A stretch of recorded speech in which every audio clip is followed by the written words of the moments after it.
زلفې به د سترګو ته دروړي هوا، زما سترګو تپوس به درنه باد کړي. زما هېرول دومره هم آسان نه دي، ستا د عطر بوی به مې در یاد کړي. د خوشبویې چپه ترې راغله وارخطا غوندې شوم،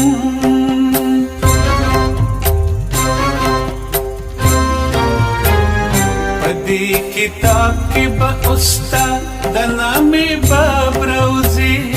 زمانه مه بېلېږه، زمانه مه ورکېږه، زمانه مه بېلېږه، زمانه مه ورکېږه، زمانه مه بېلېږه.